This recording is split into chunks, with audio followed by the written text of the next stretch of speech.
ये मुस्लिम लीग नून के जो मैंडेट को चोरी करने की रात को पुलिस ने एक कार्रवाई पकड़ी है, जिसके अंदर एक शख्स जो था वो हल्का PP 168 के अंदर लोगों के शनाख्ती कार्ड ख़रीद रहा था।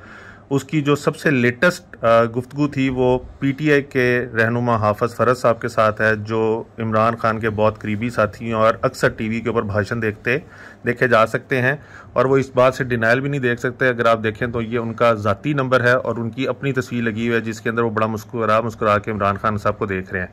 और अगर मैं ये चैट आपको दिखाऊं तो ये चैट जो है ये मई 14, 2020 से शुरू हुई है, जिसके अंदर हाफिज़ फ़रज साहब उसको चीज़ें भी बता रहे हैं, उसको ईद मुबारक भी कह रहे हैं। आप देख सकते हैं ईद मुबारक का मैसेज भी है। फिर उसको बता रहे हैं कि मैं खानेवाल में इलेक्शन के लिए हूँ और दिसंबर में आ जाऊँगा, फिर मेरा काम मुश्किल होगा। बर्थडे पार्टी के लिए भी गुफ्तगू हो रही है, पार्टियाँ भी इकट्ठे करते रहे हैं गालबन ये लोग। और आप ये देखें कि वॉइस नोट्स आ रहे हैं। कुछ चैट जो हैं वो हाफिज़ फ़रज साहब की तरफ से डिलीट भी कर दी गई हैं, शायद इससे पहले भी वो कुछ ऐसा ख़रीदते बेचते रहे होंगे। और आप ये देखें कि वीडियोज़ वगैरह जो हैं वो शेयर हो रही हैं। अब आखिरी जो आपको चीज़ दिखाने वाली है, ये हाफिज़ फ़रज साहब को मुलजिम की जानिब से सैकड़ों लोगों के कार्ड्स के नंबर जो हैं वो भेजे गए हैं, नाम भेजे गए हैं जिनके कार्ड ख़रीदे हैं।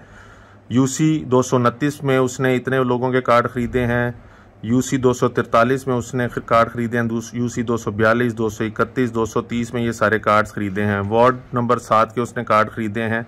और फिर उसने कहा है कि ये मैंने 20 दिनों में काम कर लिया और वॉइस नोट्स भी भेजे। और ये तमाम वॉइस नोट्स जो हैं ये उन्होंने आगे से पढ़े हुए हैं, यानी ये ब्लू टिक हुआ हुआ है, उन्होंने सारे देखे हुए हैं। और वो इस चीज़ से डिनाइल भी नहीं देख सकते क्योंकि वो इस बंदे को जानते थे। तो जानते हुए उन्होंने इसको ये सारे मैसेजेस वगैरह किए और पार्टी पुटी की बातें भी होती रही हैं।